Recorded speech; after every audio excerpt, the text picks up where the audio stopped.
My mom is a conservative woman. The apple fell far from the tree with me. My mom and I, male 40, already have a rocky relationship because of my religious beliefs. I'm agnostic. My mom is the type of person to try and trap you in her beliefs. Well, despite all that, she's divorcing my dad and going through the divorce right now, and she left the house. She came to my doorstep the other day while my son was at school, asking me to stay. I wanted to say no, but against my better judgment, I let her. I don't think I should have let her in the first place. She would only stay with me for the night to see her family in another state. My son is bi and has a boyfriend. His boyfriend usually comes over after school. They study here, and it simply didn't cross my mind that he'd be coming over. He ended up coming home with his boyfriend. He's aware of my mother's beliefs. I was stuck, trying to avoid an argument. I just said that they'd be studying together and left it at that. Well, I guess when he was leaving, they kissed, and my mom saw it, came to me fuming, asking if I knew about these sins going on under my roof. I reminded her that those aren't sins under this roof, and it's my house. We went back and forth. The argument consisted of her saying that this was way too far. He's only a teenager, and these phases shouldn't be supported, and me just saying to zip it and act like an adult about this and not traumatize a child or don't let the door hit you on the way out. It wasn't until she decided to go to my son impulsively in the middle of my argument, telling him he was unmanly and emasculating himself, acting like a woman. She said that he needs to stop trying to use women's people for themselves. No clue what that meant, and that he looks like a fool spreading the image that he's some feminine male. She tried saying he was going to the bad place, but I walked her out of his room. I told her to get her stuff and find a new place to stay. She argued that she was just saying it like it was. It's a sin. I said that if she focuses on sins, focus on hers with divorcing her husband, and we went back and forth for over 30 minutes of me trying to get her out of my house. Finally fed up, I grabbed her bags, put all her stuff in them, tossed them outside, and told her to get out. Or I'll get more extreme with this. I called my sister to come pick her up. She was waiting for 15 minutes. Mac's mom made it a point to tell the whole family, and they told me that doing that was an idiot move because they made her uncomfortable because we knew her beliefs. I don't think that's right at all. Their reasoning is a no in my opinion, but solely for what I did. Am I the idiot? I feel my only dumb move was letting her in, not the idiot. She claims to be a Christian, but stick the verses about not judging or loving one another. Your responsibility was to your son, and you took the action necessary to protect him and make sure he knew that you would. Your mother sounds horribly toxic, unfortunately, like a great many people. I'm glad your son is raised by a parent like you and not her. This story has a hypocritical choosing beggar idiot, and it's not you. She disrespected your roles in your house, even while you were doing her a favor. She couldn't zip it for 24 hours. Even if she disapproved, she could have gone to her room and shut up until the morning, or left of her own accord. She chose to die on the hill. Think of it this way, at least now it'll be much easier to go no contact after this, and your extended family told on themselves. Grandma sucks. Get a rainbow flag for the front porch. Maybe it'll work like garlic on vampires, and she'll stay away.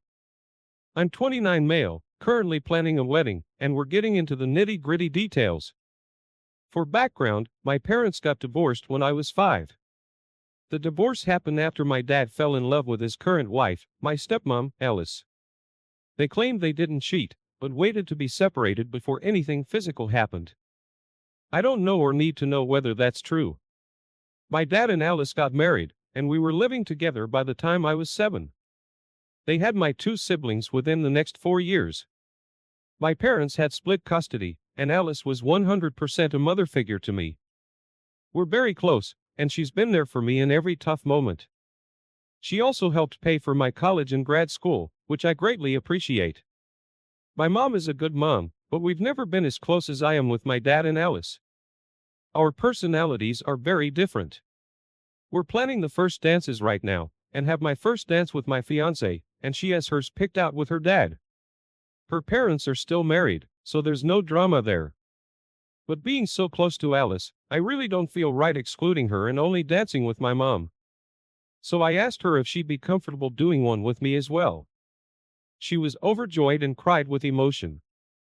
I'm really excited about it, but once my mom found out, she flipped out, said I'm replacing her as my dad had replaced her. I told her it's not a replacement, but she's been so supportive of me my entire life, and I consider her a true bonus mother, so I don't want to exclude her. But she doesn't want to accept that. So yesterday, my aunt, mom's sister, called me and ripped me a new one. I know it's a little controversial, but in my heart, it's what I really want to do. Am I the idiot for going through with this and having two mother-son dances? Personally, I've been to a few weddings with steps involved where there were two mother-son or father-daughter dances, and it seemed really sweet, not like overkill. I will do the shortened versions of the songs, so it won't be too long if that matters. Not the idiot. Alice has been in your life since you were 5. So basically, most major formative years and events, she's been extremely supportive, helped you get through school, and has been a true mother figure in your life, and you want to share this big event with both of your moms. If your mom doesn't want to share that time with Alice, no one can force her. But she also can't force you to snub a woman who's always been there for you from such a young age, because she's still hurt by something that happened decades ago. Yes, and I know it's not for me to judge people holding grudges, but OP said they divorced when he was 5. He's now 29, and his dad and Alice are still together. It might sting, but it's also reality. OP's mom must come to terms with the reality of the situation, and now her son has replaced her. This woman stepped into her life and took her child. Their relationship is arguably closer. Wouldn't you have a problem with that? OP, when you're saying your vows to your wife, staring into her eyes, and telling her how much she means to you, I want you to picture your future family. Now imagine your wife having intimacy with some other dude, and your wife unrepentantly says, well, screw you, you're not good enough, and she leaves. So all you have left in the world is your child. And now you're looking your mom in the eye and saying, yeah, of course, she's just better than you. Dude, just wow, your lack of empathy for your mom is staggering. My point is that don't be surprised if your mom doesn't attend the wedding. Don't be surprised if you never talk to your mom again. Dude, your mom's life was burned to the ground, and now you're hugging and dancing with the woman who lit the match in front of a crowd. Man, I just can't fathom hating my mom that much, but you do, you idiot. I agree. If Alice was a good person, she would manage some empathy for the woman who's OP's actual mom. She could say, honey, that is such an honor to be asked, but I don't want to hurt your mom. And as a mother myself, I know just how hurtful it would be. You should share that special mom dance with just her. Opie, this woman broke your family and then warmed her way into your heart with money, and you're saying it puts her on the same level as your real mother? Wow. I, female 29, own my own apartment. It was inherited, and I know I'm extremely lucky. However, to be able to keep the apartment, I rent out a room.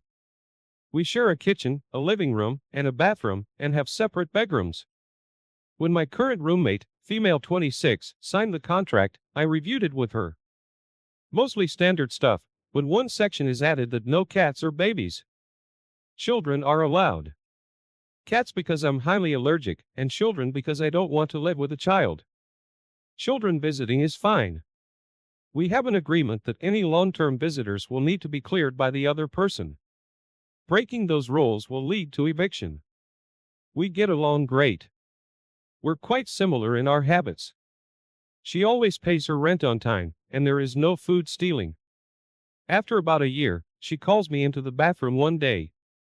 Standing in front of the mirror in a foreign-fitting stretchy dress, she looks at her stomach. She asks me if I think the dress still fits her. I could see her stomach was bigger, but I sometimes look like that in the evening, so I assumed she was bloated. I brush it off and say she looks fine. We should normalize being bloated at the end of the day. She gives me a weird look before she says she's not bloated. She's 3 months pregnant. Yep, that's how she decided to tell me. Anyway, I'm kind of taken aback as it came out of the blue. She's never mentioned it before or wanting a kid or a boyfriend. Found out the pregnancy was from a one-night stand. After probably looking like an idiot for a few seconds, I calmly congratulated her. Not with a lot of enthusiasm per se, as I really don't get excited about the idea of pregnancy and babies, and this really was a surprise. But I was polite enough after an awkward silence before I made up an excuse to have to go study. A few weeks go by and we kind of just go back to normal. While making dinner one evening, I ask her if she's found a new place to stay. She's really confused and asks what I mean. I reminded her of the contract she signed that says no babies can live here. I tell her that she can stay up until the baby comes, but it's wise to look for a new place soon. I don't know if she assumed she'd be able to continue to stay here with the baby, but I guess so. A few days later, I started getting texts from her friends calling me an idiot for kicking out a pregnant woman on the street. She has like 5 months to find a new place, and I charge a pretty average rent for the room, so it's not like she can't afford other places with roommates. I completely understand why I might seem like an idiot to some, but I genuinely think I'm in the right here. Why should I ignore my boundaries and comfort because my roommate decided to have a baby when she knew from the beginning it's a deal breaker to live here? Anyway, I guess I'm here to get a wider perspective on this. Not the idiot. It's your apartment and she signed a contract. Getting knocked up does not automatically qualify you for exceptions. You haven't kicked her out. You've told her she needs to find a new living situation.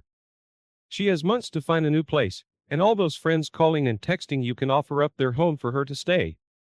Did she think you would help raise this baby and just forget about the contract? When was she going to tell you? LOL.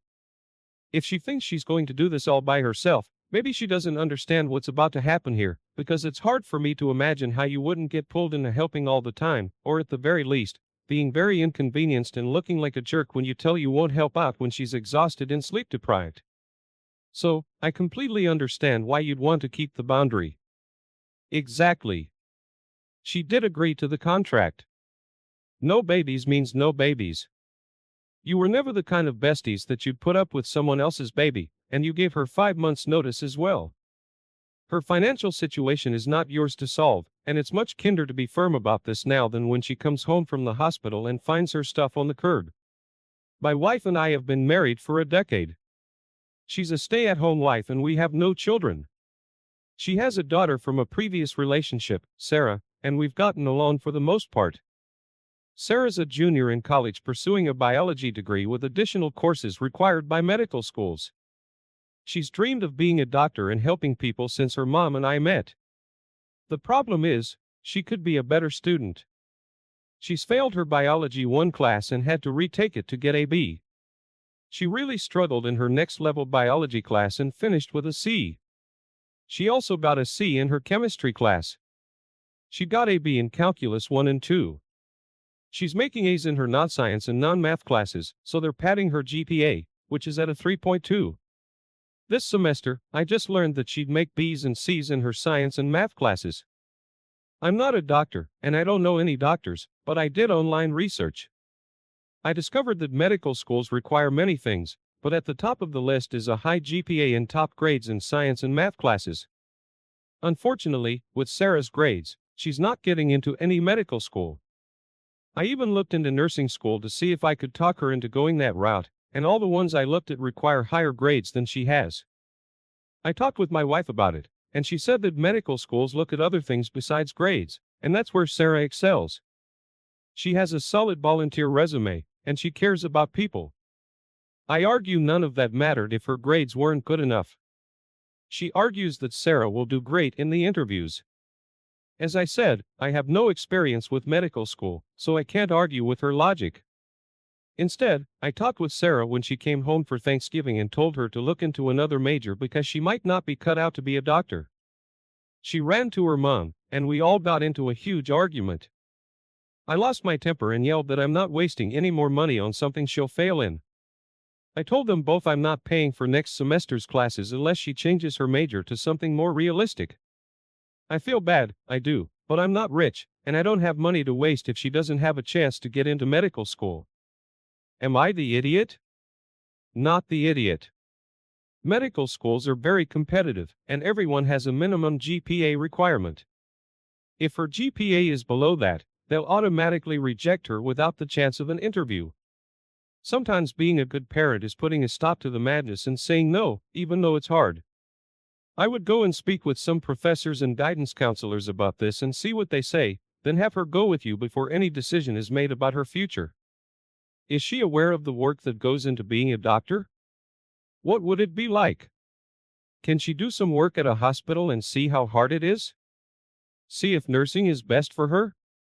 You are the idiot.